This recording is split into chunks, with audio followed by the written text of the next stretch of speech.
Hello students. So last class ಅಲ್ಲಿ ನಾವು nutrition ಅನ್ನ ಕಂಪ್ಲೀಟ್ ಆಗಿ ತಿಳ್ಕೊಂಡಿದ್ವಿ. So now let's move on to the next life processes. So that is respiration. So what is respiration? Respiration ಅಂದ್ರೆ ಏನು? The process of breakdown of food to release energy is called as a respiration. So ನಾವು definition ಓದ್ಬೇಕಾದ್ರೆ ತಿಳ್ಕೊಂಡಿದ್ವಿ it is a energy liberating process ಅಂತ. Respiration ಅನ್ನೋದು ಎನರ್ಜಿನ liberate ಮಾಡುವಂತ ಒಂದು ಪ್ರೋಸೆಸ್. ಸೊ ಹೇಗೆ ಎನರ್ಜಿ ಲಿಬರೇಟ್ ಮಾಡುತ್ತೆ? ಫುಡ್ ನ ಬ್ರೇಕ್ ಡೌನ್ ಮಾಡಿ ಎನರ್ಜಿನ ಲಿಬರೇಟ್ ಮಾಡುತ್ತೆ. ಸೊ ಫುಡ್ ಎಲ್ಲಿಂದ ಬಂತು? ನ್ಯೂಟ್ರಿಷನ್ ಅಲ್ಲಿ ಫುಡ್ ನಾವೇನ್ ತಗೊಂಡಿರ್ತೀವಿ ಅದು ಪ್ರತಿಯೊಂದು ಸೆಲ್ಗೂ ರೀಚ್ ಆಗಿರುತ್ತೆ. ಸೊ ಪ್ರತಿಯೊಂದು ಸೆಲ್ಗೂ ರೀಚ್ ಆದ್ಮೇಲೆ ಸೆಲ್ ಅಲ್ಲಿ ಫುಡ್ ಎನರ್ಜಿ ಆಗಿ ಕನ್ವರ್ಟ್ ಆಗುತ್ತೆ. ಫುಡ್ ಬ್ರೇಕ್ ಡೌನ್ ಆಗಿ ಬೇರೆ ಬೇರೆ ಸಬ್ಸ್ಟೆನ್ಸಸ್ ನ ಪ್ರೊಡ್ಯೂಸ್ ಮಾಡುತ್ತೆ, ಅದ್ರ ಜೊತೆ ಎನರ್ಜಿ ಕೂಡ ಲಿಬರೇಟ್ ಆಗುತ್ತೆ. That process is called as a respiration ಅಂತ ಕರಿತೀವಿ. The process of break down of food to release energy is called as a respiration. Food andre that is glucose. So respiration involves breathing.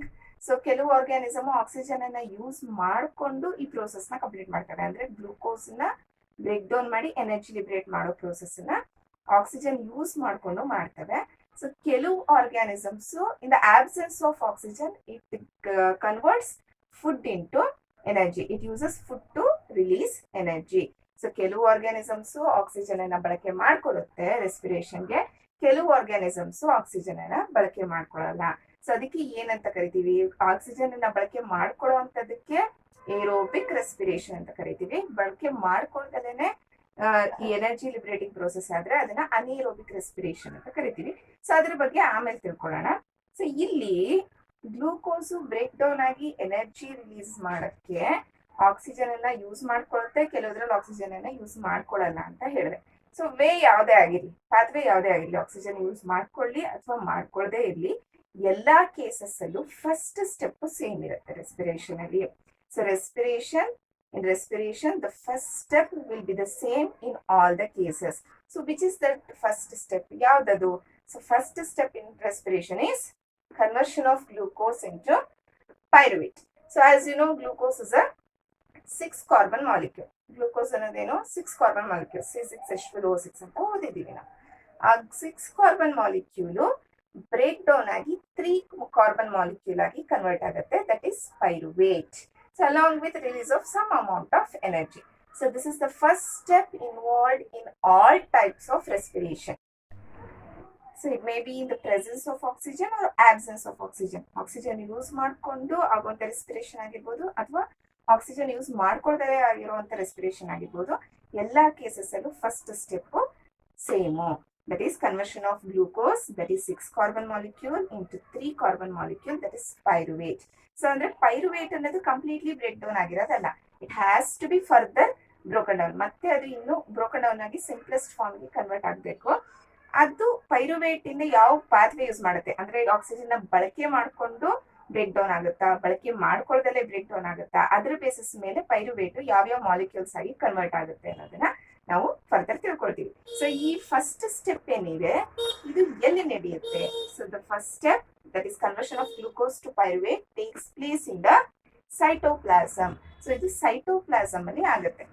Glucose pyruvate ಆಗಿ convert ಆಗುವಂಥದ್ದು cytoplasm ಅಲ್ಲಿ ಆಗುತ್ತೆ. So ಈ pyruvate ಏನಿದೆ ಅದು aerobic respiration ಅಲ್ಲಿ ಯಾವ molecule convert ಆಗುತ್ತೆ, ಅನೇರೋಬಿಕ್ ರೆಸ್ಪಿರೇಷನ್ ಅಲ್ಲಿ ಯಾವ ಮಾಲಿಕ್ಯೂಲ್ ಕನ್ವರ್ಟ್ ಆಗುತ್ತೆ along with the release of energy. ಅದು ಬಿಟ್ಟು ಬೇರೆ ಪಾತ್ವೆ ಇನ್ನೇನಿದೆ ಅದು ಬೇರೆ ಬೇರೆ ಮಾಲಿಕ್ಯೂಲ್ಸ್ ಆಗಿ ಕನ್ವರ್ಟ್ ಆಗಕ್ಕೆ. So let us know about it. So different organisms use different ways for respiration process ಅಂತ ಹೇಳಿದೆ. So some organisms use oxygen for this process. So in the absence of oxygen also this process takes place. ಯಾವುದೇ process ಆಗಿ ಯಾವುದೇ way ಆಗಿರ್ಲಿ ಯಾವುದೇ pathway ಆಗಿರ್ಲಿ first step in the respiration is conversion of glucose to pyruvate ಅಂತ ನಾವು already ಓದಿದ್ವಿ. So ಈ ಪೈರುವೇಟ್ ಫರ್ದರ್ ಏನಾಗುತ್ತೆ that is based on the pathway it is used. So based on that the respiration is divided into 2 types. So 2 ತರ respiration ಇದೆ. ಒಂದು anaerobic respiration, another one is aerobic respiration. What do you mean by anaerobic respiration? So this type of respiration takes place in the absence of oxygen. So oxygen ಇಲ್ದಲೇನೆ ಇಲ್ಲಿ food ನ break down ಮಾಡುವಂತ process ನಡೆಯುತ್ತೆ to liberate energy. ಅಂತದನ್ನ ಅನೇರೋಬಿಕ್ respiration ಅಂತ ಕರಿತೀವಿ. So ಇದು ಎಲ್ಲಿ ನಡೆಯುತ್ತೆ? It takes place in the East cells during fermentation. So fermentation ಆಗ್ಬೇಕಾದ್ರೆ ಈಸ್ಟ್ ಸೆಲ್ಸ್ ಅಲ್ಲಿ ಈ ಅನೈರೋಬಿಕ್ ರೆಸ್ಪಿರೇಷನ್ ನಡೆಯುತ್ತೆ. So fermentation, so as you know, it is a process so where glucose will be converted into alcohol in anaerobic condition. So ಅದರಲ್ಲಿ ನಾವು East cells ನ use ಮಾಡ್ತೀವಿ, ಬ್ಯಾಕ್ಟೀರಿಯಾಗಳನ್ನ ಕೂಡ use ಮಾಡ್ತೀವಿ. ಅದರಲ್ಲಿ ಅನೈರೋಬಿಕ್ ರೆಸ್ಪಿರೇಷನ್ ನಡೆಯುತ್ತೆ. ಅಂದ್ರೆ ಆಕ್ಸಿಜನ್ ಇಲ್ದಲೇನೆ ಫುಡ್ ನ ಬ್ರೇಕ್ ಡೌನ್ ಮಾಡುವಂತ ಪ್ರೊಸೆಸ್ ನಡೆಯುತ್ತೆ. ಸೊ ಇಲ್ಲಿ first step, as we know, glucose is already converted into pyruvate. ಎಲ್ಲಾ ಸ್ಟೆಪ್ ಅಲ್ಲೂ this step will be the same. So ನೀವು ಅನೈರೋಬಿಕ್ ರೆಸ್ಪಿರೇಷನ್ ಆದ್ರೂ ತಗೊಳ್ಳಿ, ಇಲ್ಲ ಏರೋಬಿಕ್ ರೆಸ್ಪಿರೇಷನ್ ಆದ್ರೂ ತಗೊಳ್ಳಿ, ಫಸ್ಟ್ ಸ್ಟೆಪ್ ಯಾವಾಗ್ಲೂ conversion of glucose into pyruvate ಆಗ್ಬಿಟ್ಟಿರುತ್ತೆ ಸೈಟೋಪ್ಲಾಸಮ್ ಅಲ್ಲೇನೆ. ಸೊ ಆಮೇಲೆ ಇನ್ನು ಈಸ್ಟ್ ಸೆಲ್ಸ್ ಅನೈರೋಬಿಕ್ ಕಂಡೀಷನ್ ಬಂದಾಗ ಅನೈರೋಬಿಕ್ ರೆಸ್ಪಿರೇಷನ್ ಅಲ್ಲಿ ಈ ಪೈರುವೇಟ್ ಬ್ರೇಕ್ ಡೌನ್ ಆಗಿ ಎಥನಾಲ್ ನ ಫಾರ್ಮೇಶನ್ ಮಾಡುತ್ತೆ. It produces ethanol along with the release of carbon dioxide and energy. So ethanol ಏನಿದೆ, it is a 2 carbon molecule. So C2H5OH ಅಂತ ಈಗ ಆಲ್ರೆಡಿ ಓದಿರ್ತೀರಾ ಇದ್ರದ್ದು ಮಾಲಿಕ್ಯುಲರ್ ಫಾರ್ಮುಲಾ. ಸೊ ಎಥನಾಲ್ ನ ಫಾರ್ಮೇಶನ್ ಮಾಡುತ್ತೆ. You can simply write it as alcohol also. So alcohol formation ಮಾಡುತ್ತೆ along with carbon dioxide and also energy. So this is regarding anaerobic respiration. So ಇದು ಈ ಪ್ರೋಸೆಸ್ ಏನಿದೆ, pyruvate break down ಆಗಿ ethanol carbon dioxide ನೆಲ್ಲ formation ಮಾಡುವಂತ process, ಇದು oxygen absence ಅಲ್ಲಿ ನಡೆಯುತ್ತೆ. Hence this is called as anaerobic respiration ಅಂತ ಕರಿತೀವಿ. ಸೊ ನೆಕ್ಸ್ಟ್ ಬಂದ್ಬಿಟ್ಟು aerobic respiration. So aerobic respiration takes place in mitochondria. You have already read mitochondria as a powerhouse of the cell. So power house ಯಾಕೆಂದ್ರೆ energy liberate ಮಾಡುತ್ತೆ. So power house of the cell ಅಂತ ನಾವು ಓದಿದೀವಿ already. ಇಲ್ಲಿ ಏನಾಗುತ್ತೆ, here also the first step will be the same. Glucose will be already converted into pyruvate in the cytoplasm it self. So ನಾವು pyruvate ಏನಾಗುತ್ತೆ ಅನ್ನೋದನ್ನ ತಿಳ್ಕೋಬೇಕು. Pyruvate by using oxygen. So oxygen ಅನ್ನ ನಾವು ಬ್ರೀತಿಂಗ್ ಮೂಲಕ ತಗೊಳ್ತೀವಿ. ನಮ್ಮಲ್ಲೆಲ್ಲ ಆಗೋದು aerobic respiration. So breathing is also A type of respiration, external respiration ಅಂತ ಕರಿತೀವಿ. ಸೊ ಆಕ್ಸಿಜನ್ ಅನ್ನ ನಾವು ತಗೊಂಡು ಅದು ಆಕ್ಸಿಜನ್ ಸೆಲ್ಲಿಗೆ ರೀಚ್ ಆದ್ಮೇಲೆ ಅದು ಈ ಫುಡ್ ಜೊತೆ ರಿಯಾಕ್ಟ್ ಮಾಡುತ್ತೆ. ಸೊ ರೆಸ್ಪಿರೇಷನ್ ಅನ್ನೋದು ಒಂದು ಕೆಮಿಕಲ್ ಪ್ರೋಸೆಸ್. ಸೊ ಇದು ಫುಡ್ ಜೊತೆ ರಿಯಾಕ್ಟ್ ಮಾಡಿ ಆಕ್ಸಿಡೇಷನ್ ರಿಯಾಕ್ಷನ್ ಆಗುತ್ತೆ. ಸೊ ಪೈರುವೇಟ್ ನ ಬ್ರೇಕ್ ಡೌನ್ ಮಾಡಿ ಕಂಪ್ಲೀಟ್ ಆಗಿ ಕಾರ್ಬನ್ ಡೈಆಕ್ಸೈಡ್ ಮತ್ತೆ ವಾಟರ್ ನ ಲಿಬರೇಟ್ ಮಾಡುತ್ತೆ. ಇಲ್ಲಿ 3 ಮಾಲಿಕ್ಯೂಲ್ಸ್ ಆಫ್ ಕಾರ್ಬನ್ ಡೈಆಕ್ಸೈಡ್ ಅನ್ನ ಪ್ರೊಡ್ಯೂಸ್ ಮಾಡುತ್ತೆ along with the liberation of energy. This process takes place in mitochondria and this process takes place in the presence of oxygen. Hence it is called as aerobic respiration. So adr jotege illi ಏನು energy liberate ಆಗುತ್ತೆ, the amount of energy liberated in aerobic respiration is more compared to the amount of energy liberated during anaerobic respiration. So aerobic respiration ಅಲ್ಲಿ amount of energy release ಆಗೋದು ಹೆಚ್ಚಿರುತ್ತೆ. Anaerobic respiration ಅಲ್ಲಿ amount of energy ಏನ್ release ಆಗುತ್ತೆ ಅದಕ್ಕೆ compare ಮಾಡ್ಕೊಂಡ್ರೆ. So differences ಕೂಡ ನಿಮಗೆ ಕೇಳ್ಬೋದು. Aerobic respiration, anaerobic respiration definition ಅನ್ನ ಒಂದು ಡಿಫ್ರೆನ್ಸ್ ಹಾಕೊಳ್ಬಹುದು, ಎಲ್ಲಿ ನಡೆಯುತ್ತೆ ಈ ಪ್ರೋಸೆಸ್ ಅನ್ನೋದನ್ನ ಕೊಡ್ಬೋದು. ಜೊತೆಗೆ ರಿಯಾಕ್ಷನ್ಸ್, ಪ್ರಾಡಕ್ಟ್ಸ್ ಏನೇನ್ ಪ್ರೊಡ್ಯೂಸ್ ಆಗುತ್ತೆ. ಸೊ ಇಲ್ಲಿ ethanol, carbon dioxide, energy. So ಇಲ್ಲಿ ಕಾರ್ಬನ್ ಡೈಆಕ್ಸೈಡ್ ಮತ್ತೆ water plus energy. So you can write the differences. First there is another one pathway that happens due to lack of oxygen. Oxygen ಕೊರತೆ ಆದಾಗ ಇದು ಇನ್ನೊಂದು ಪಾತ್ವೆನ use ಮಾಡುತ್ತೆ. Respiration ಅಂದ್ರೆ break down of food takes place in another method.